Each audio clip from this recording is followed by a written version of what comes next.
una semana transcurrida donde hemos podido compartir de la palabra de Dios, reflexionar a partir de las enseñanzas que ella nos da, donde hemos podido adorar a Dios agradeciendo por la vida de Jesucristo. Y hoy en particular, un día de victoria, un día de regocijo, porque no solamente la muerte de Jesucristo es trascendente, sino más aún su resurrección. La muerte, la seguridad de que nuestros pecados son perdonados y que a través de Jesucristo estamos reconciliados con el Padre. Pero la resurrección, la garantía por excelencia de que tenemos vida y vida eterna. Por eso hoy nos volvemos a unir por este medio, para invitarles que desde sus hogares podamos tener un tiempo en el cual adoremos a Dios.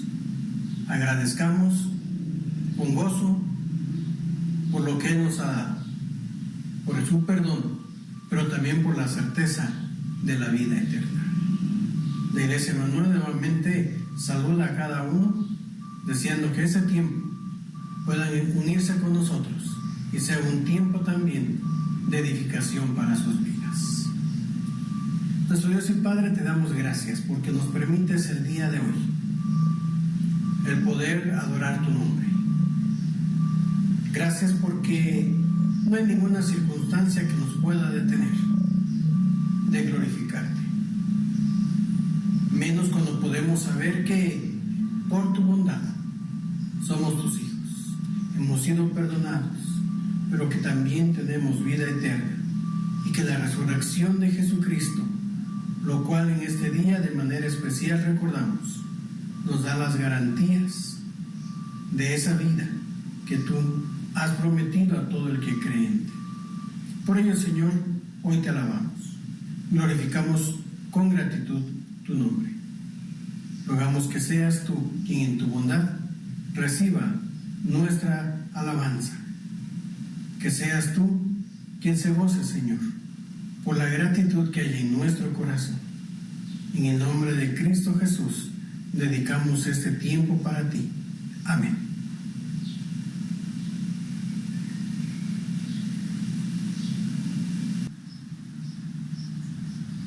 Vengan, cantemos al Señor, elevemos un clamor de júbilo en honor de la roca de nuestra salvación. Vayamos ante Él con corazón agradecido, cantémosle salmos de alabanza, porque el Señor es gran Dios, el gran Rey de todos los dioses. En su mano está la formación de las profundidades de la tierra y de las más elevadas montañas. Todo es suyo. Él hizo el mar y formó la tierra, también le pertenecen. Vamos, arrodillémonos ante el Señor nuestro Hacedor, porque Él es nuestro Dios. Nosotros somos ovejas suyas y Él es nuestro pastor. Ah, que hoy escucharan ustedes su llamado y acudieran a Él. Señor, nosotros mismos hemos aprendido que no hay nadie como tú y que aparte de ti no hay Dios. Incomparable es nuestro Dios. No hay nadie como Él y no tenemos que olvidar lo que Dios hace, lo que Dios es y lo que Dios tiene para sus hijos.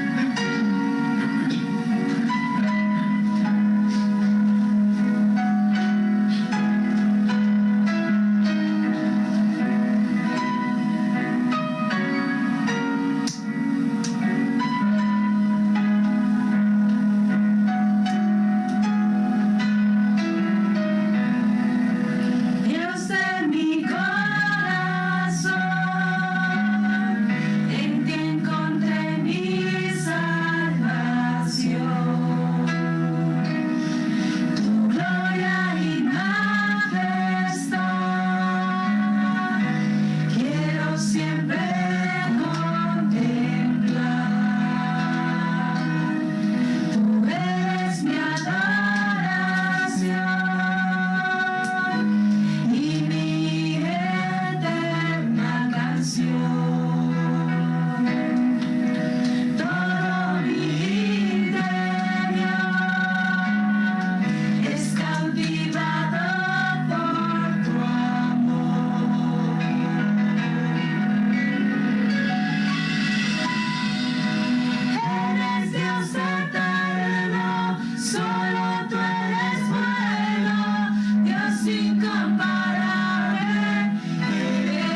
Señor.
La palabra de Dios en 1 Corintios, capítulo 15, versículos de 12 al 20, nos dice lo siguiente: pero si se predica de Cristo que resucitó de los muertos, ¿cómo dicen algunos entre vosotros que no hay resurrección de muertos? Porque si no hay resurrección de muerto, tampoco Cristo ha resucitado. Y si Cristo no resucitó, vana es entonces nuestra predicación, vana es también vuestra fe. Y aún somos hallados falsos testigos de Dios, porque hemos atestiguado de Dios que resucitó a Cristo, al cual no resucitó, si se toma por sentado que los muertos no resucitan. Porque si los muertos no resucitan, tampoco Cristo resucitó. Y si Cristo no ha resucitado, vuestra fe es inútil, todavía estáis en vuestros pecados. Entonces también los que durmieron en Cristo perecieron. Si solo en esta vida hemos tenido esperanza en Cristo, somos los más miserables de todos los hombres. Mas ahora Cristo ha resucitado de los muertos, primicia de los que durmieron es hecho.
Con gratitud en nuestros corazones, con gozo, hemos glorificado a Dios a través del canto.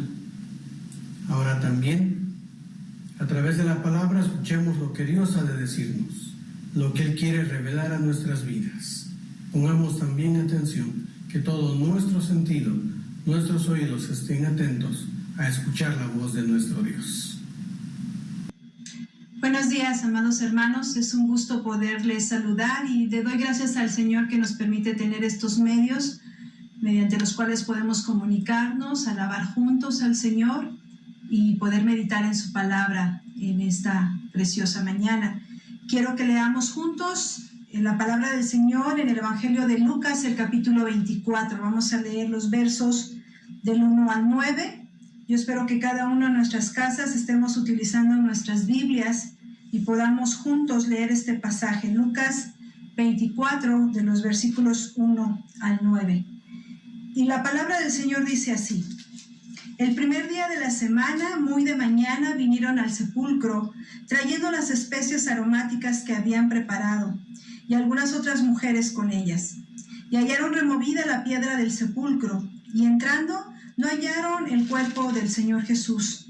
Aconteció que estando ellas perplejas por esto, he aquí se pararon junto a ellas dos varones con vestiduras resplandecientes. Y como tuvieron temor y bajaron el rostro a tierra, les dijeron: ¿Por qué buscan entre los muertos al que vive? No está aquí, sino que ha resucitado. Acuérdense de lo que les habló cuando aún estaba en Galilea, diciendo: Es necesario que el Hijo del Hombre sea entregado en manos de hombres pecadores y que sea crucificado y resucite al tercer día. Entonces ellas se acordaron de sus palabras y volviendo del sepulcro dieron nuevas de todas estas cosas a los 11 y a todos los demás. Es un honor, pero también una gran responsabilidad el que el Señor me permita en esta preciosa mañana compartir su palabra con cada uno de ustedes. Y ciertamente que soy la más indigna de hacerlo, pero apelo a la sangre de mi Señor Jesucristo para que en este momento Él sea el que hable a través de mí. Les voy a pedir que me apoyen a orar para que todo lo que estemos escudriñando en esta mañana sea lo que Dios tiene para nosotros. Oremos, hermanos. Gracias, Dios, por esta mañana preciosa en la que nos permites estar unidos para escuchar tu palabra. Te rogamos, Señor, que nos perdones y que limpies nuestro corazón para que podamos realmente entender, captar, Señor, y digerir tu palabra para ponerla por obra. Te ruego que tú obres en mi corazón, en mi mente, de tal manera que todo lo que salga de mi boca solo sea aquello que tú tienes preparado para tu pueblo. Gracias por lo que me has mostrado y por lo que ahora, Señor, puedo compartir. La gloria y la honra solamente sean para ti, Señor. Yo solo soy un instrumento en tus preciosas manos, Señor. En ese precioso nombre oramos. Amén. Acabamos de ver, mis amados hermanos, en el Evangelio de Lucas acerca del evento de resurrección de Cristo.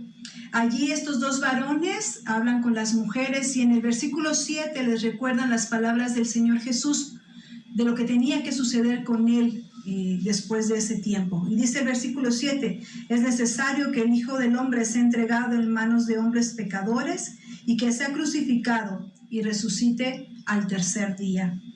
Durante esta semana hemos estado hablando y reflexionando acerca de los últimos acontecimientos de la vida del Señor Jesús, desde su sufrimiento hasta su crucifixión y muerte, y el día de hoy llegamos a la cúspide de esta semana, que es la resurrección de Jesucristo.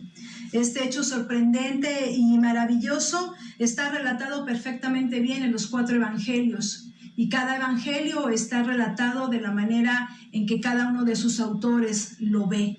Y yo creo que todos los conocemos y los hemos leído más de una vez, pero hoy quisiera compartir con ustedes la forma en que debemos vivir y aplicar el significado de todos estos hechos que hemos estado viendo a través de esta semana. Cómo aplicarlos a nuestras vidas tal como el apóstol Pablo lo hizo en su tiempo frente a creyentes y no creyentes, después de haber conocido al Señor Jesús, después de que sucedió todos estos eventos que hemos estado estudiando durante la semana.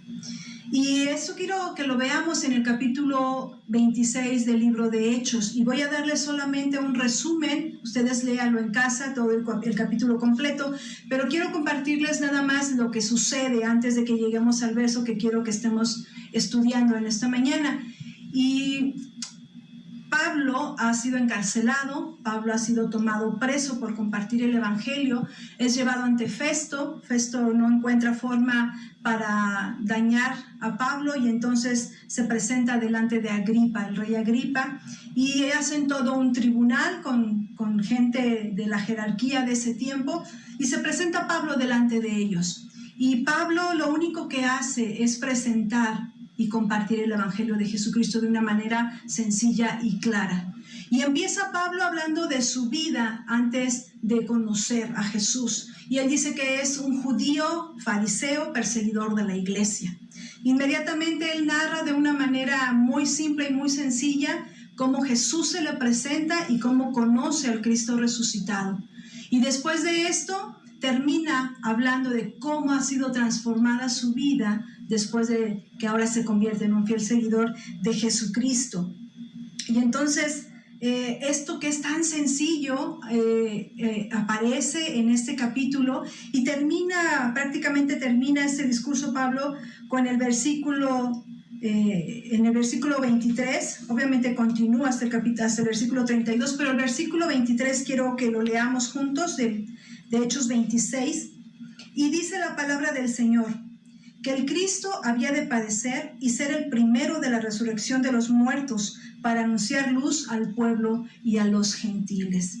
Este versículo realmente me impactó conforme fui leyendo este pasaje bíblico, porque es el resumen de lo que significa la celebración de la Semana Santa, es decir, es la esencia del Evangelio de Cristo en un pequeño versículo. Y quiero que tomemos 3 aspectos teológicos en este versículo que plantea Pablo de una manera muy clara. 1, el Señor Jesús padeció. 2, la resurrección de Cristo es la primicia de la resurrección de todos los creyentes.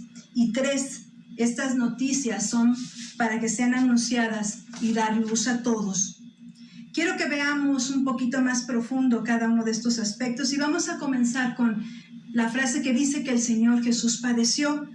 Durante todos los días hemos estado escuchando acerca del padecimiento del Señor Jesús.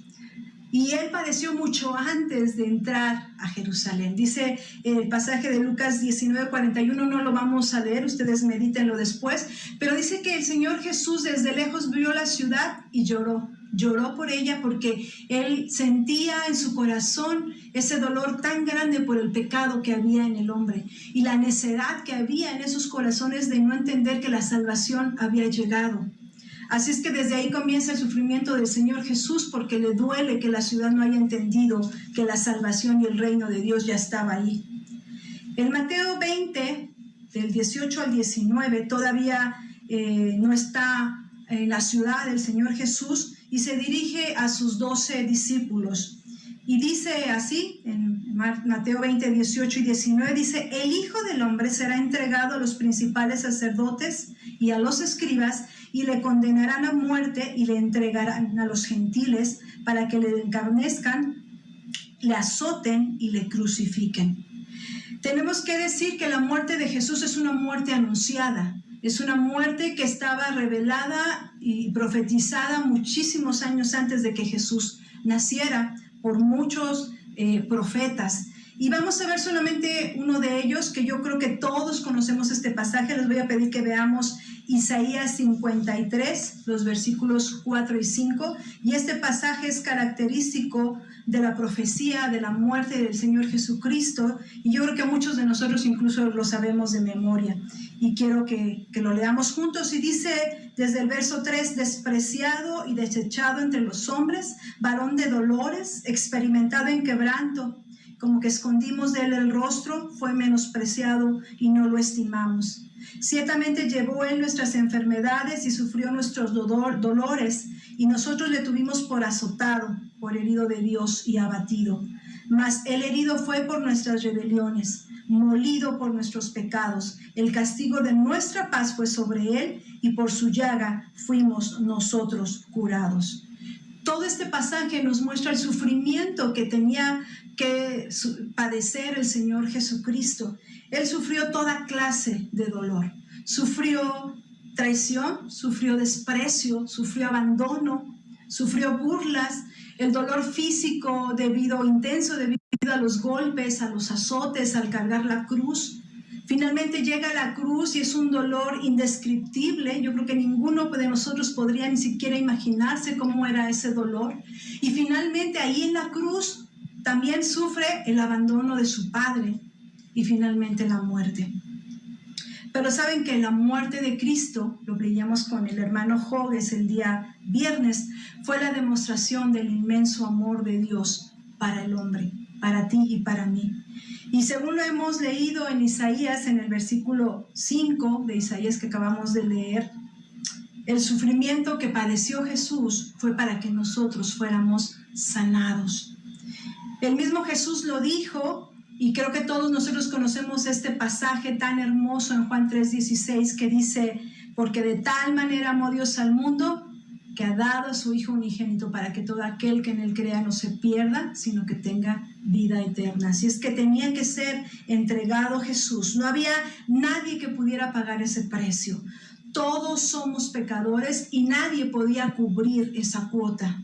Solo Jesús, que no tenía pecado, podía morir para el perdón de los pecados de toda la humanidad, los tuyos y los míos. Lo interesante de esto es que no acabamos de entender que Cristo no solo padeció para perdonar nuestros pecados, sino que en su crucifixión fuimos nosotros incluidos. ¿Cómo es esto? Aquí es donde nos hacemos partícipes de sus padecimientos, cuando nos identificamos con la cruz. ¿Qué quiere decir esto?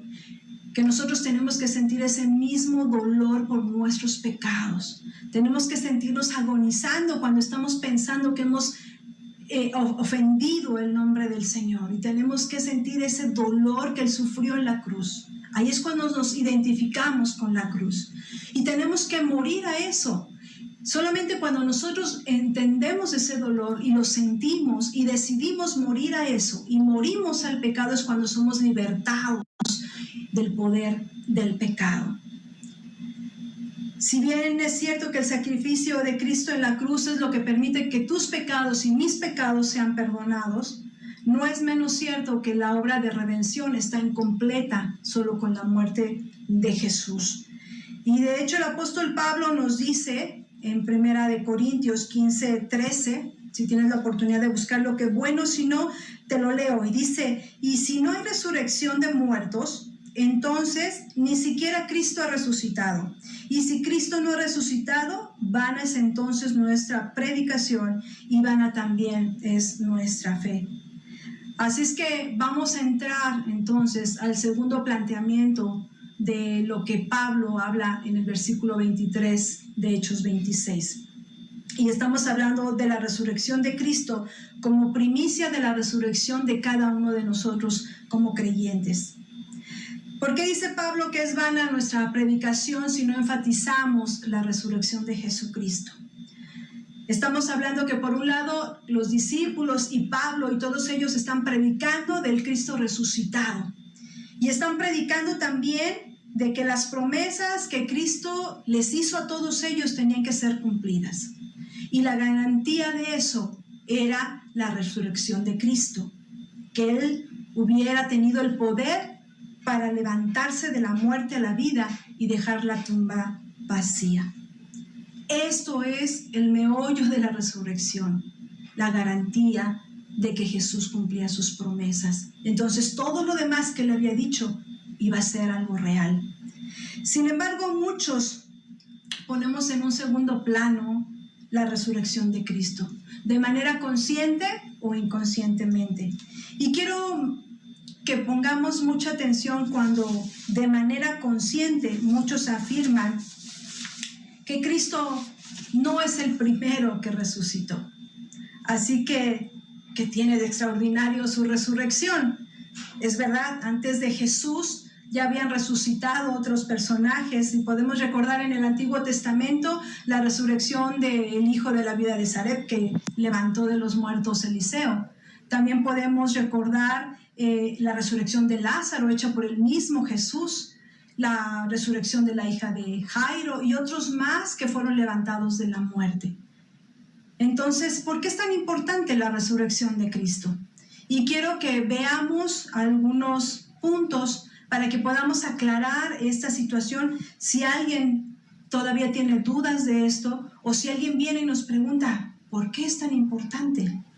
Y el primero es muy sencillo.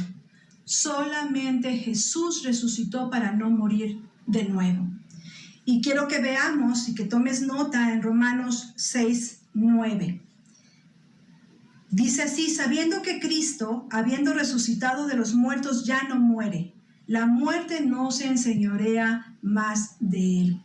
Eso quiere decir que todos los que resucitaron antes o después de Jesús, todos ellos finalmente terminaron su tiempo en esta vida. Ninguno de ellos podemos decir, todavía está vivo la hija de Jairo, todavía está vivo Lázaro. Todos ellos finalmente vieron corrupción y están muertos. Jesús está vivo. Así es que ese es el primer punto que quiero compartirles de por qué es extraordinaria la resurrección de Cristo. El segundo punto es que el Antiguo Testamento profetizó la resurrección de Jesús. Y hay algunos pasajes que nos muestran esta situación, pero uno de los que más me gustan a mí es el Salmo 16:10, un salmo de David, y que Pablo y Pedro lo retoman en algunos de sus en sus exposiciones para compartir el Evangelio. Ellos lo toman y dice el Salmo 16:10: porque no dejarás mi alma en el Seol, ni permitirás que tu santo vea corrupción. Así es que sobre ninguna otra persona vamos a encontrar en la Biblia una promesa de que iba a resucitar. Solamente en Jesús se decía que no se le iba a permitir o no iba a estar por la eternidad en la muerte. Él se iba a levantar de los muertos.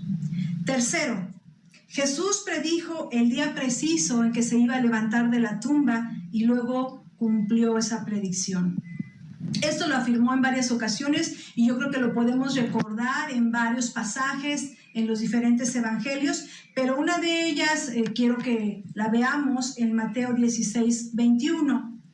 Y en Mateo 16:21 dice: desde entonces comenzó Jesús a declarar a sus discípulos que le era necesario ir a Jerusalén y padecer mucho de los ancianos, de los principales sacerdotes y de los escribas, y ser muerto y resucitar al tercer día. Y así vamos a encontrar varios pasajes en los que el mismo Jesús dice: voy a morir, pero voy a resucitar al tercer día. Y voy a morir, pero a los 3 días voy a ser levantado. Y hay muchos pasajes que hablan de esto.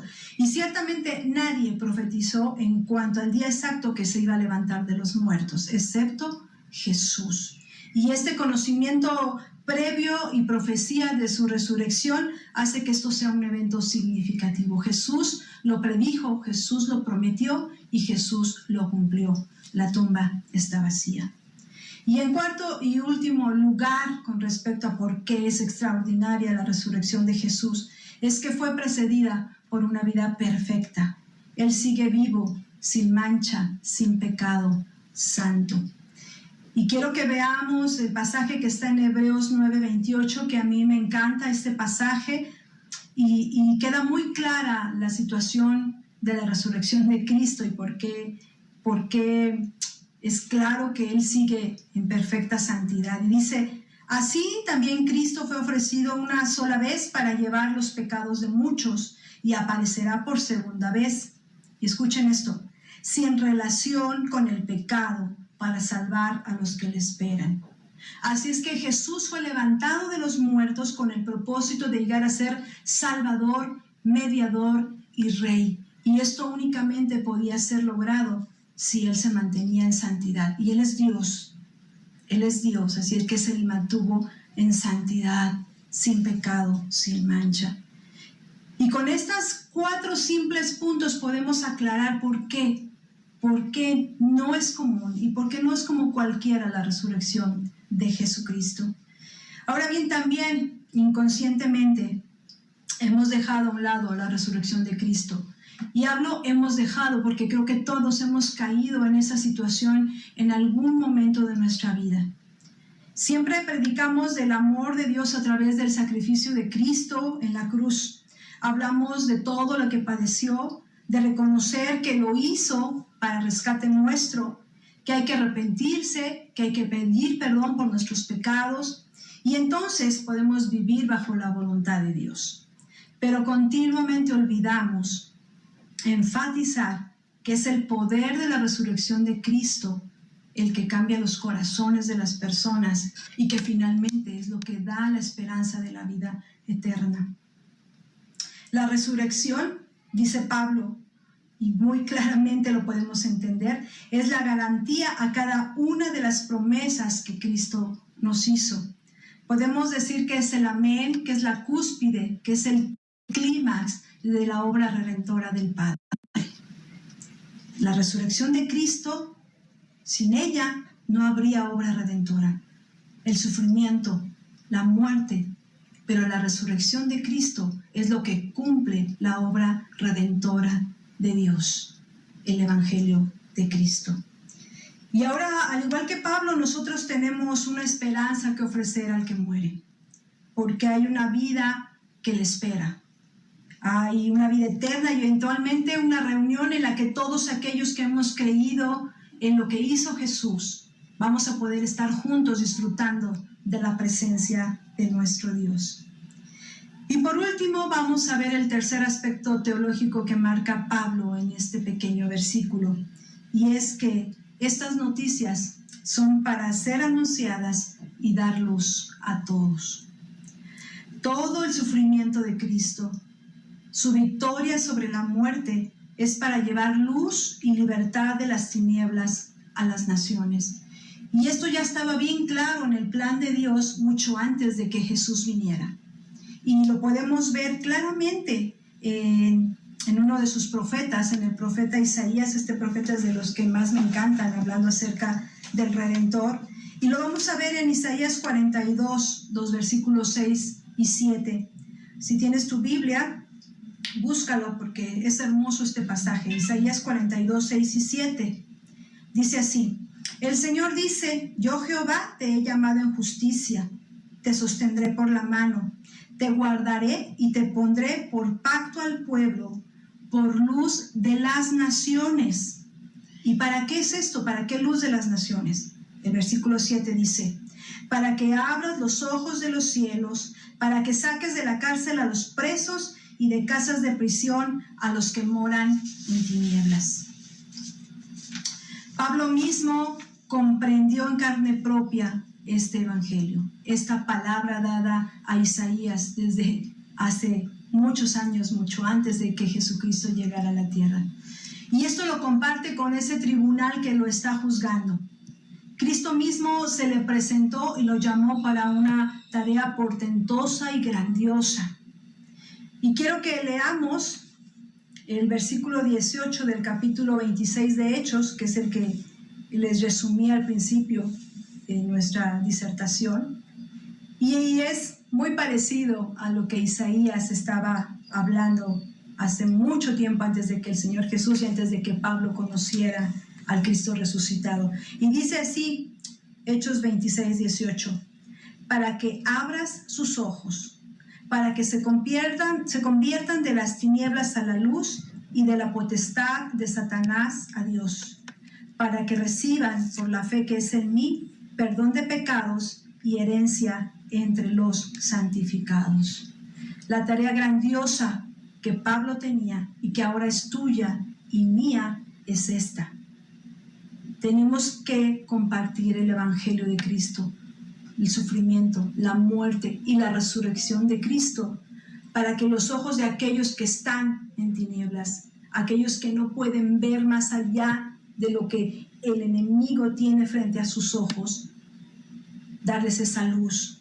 Tenemos que arrebatarlos, dice, y de la potestad de Satanás a Dios. Tenemos que arrebatarnos del reino de las tinieblas para que reciban, dice bien claro el versículo, por la fe que es en Cristo, el perdón de pecados, que es mediante la muerte de Jesucristo, y la herencia entre los santificados, que es la resurrección de Cristo. Es nuestra tarea compartir a cada persona el Evangelio de Cristo. Y lo tenemos resumido en este pasaje, Hechos 26-23. Debemos bajo toda circunstancia hablar de Cristo y lo que Él hizo hace más de 2000 años. Y ahora, en esta semana, lo hemos estado estudiando, celebrando y recordando. Estamos en unos tiempos muy difíciles. Ahora la sociedad está totalmente vulnerable y desquiciada por el temor. La sociedad tiene temor a la enfermedad, a la muerte. Tiene temor a la crisis económica, a la crisis política. Tenemos temor a la violencia, a la inseguridad. Créanme que los tiempos de ahorita no son muy disparados o diferentes a los tiempos de Pablo. Pero es nuestro tiempo de que tenemos que creer y vivir el Evangelio. Y lo digo primeramente para mí, porque esta palabra Dios me la dio primeramente a mí. Y quiero compartirla con ustedes porque tenemos que vivir el Evangelio de Jesús de tal manera que los demás lo vean en nosotros. Y que al hablarles podamos decir tal cual Pablo terminó su discurso con el rey Agripa. Y aquí sí quiero que todos, por favor, busquen Hechos 26-29. Y ojalá lo puedas leer en voz alta porque es impresionante después de que Pablo habla delante de ellos lo que el rey Agripa le contesta. Y dice Hechos 26-29. Entonces Agripa dijo a Pablo: por poco me persuades de ser cristiano. Y Pablo le contesta: quisiera Dios que por poco o por mucho, no solamente tú, sino también todos los que hoy me oyen, fueseis hechos tales cual yo soy, excepto estas cadenas. Dios quiere, no que seamos como Pablo precisamente. Dios quiere que tengamos ese amor y esa pasión que tuvo Pablo por el Jesucristo resucitado. Dios quiere que hablemos de sus padecimientos, de su muerte. Quiere que hablemos de su resurrección victoriosa. Quiere que lo anunciemos a todas las naciones. Y las naciones no es irnos a lo más recóndito del mundo y decir yo no puedo ir allá lejos, no. Las naciones es con quien yo me muevo todos los días, con quien platico todos los días, con quien tengo relación todos los días. Esas son las personas que yo tengo que compartirles acerca del mensaje que hemos estado viendo durante toda esta semana. Oremos al Padre para que cada uno de nosotros seamos usados por el Cristo resucitado, como lo fue Pablo, y que seamos instrumentos en las manos de nuestro Dios para sacar de las tinieblas a la luz a todos aquellos que están bajo la potestad del enemigo, de Satanás. Y les voy a pedir que oremos y clamemos al Señor para que esto sea una realidad en nuestras vidas y que la Semana Santa que hemos pasado resguardados en nuestras casas sea un tiempo que hayamos reflexionado para decir, tenemos que hablar de Cristo y todo lo que hizo para que sea transformada nuestra sociedad. Oremos, hermanos. Dios de los cielos, gracias por Jesús. Gracias por su sufrimiento. Gracias por la muerte en la cruz que Él padeció. Gracias porque eso fue muestra de tu amor inmenso para cada uno de nosotros. Pero te alabamos y te glorificamos porque no se quedó ahí este hecho.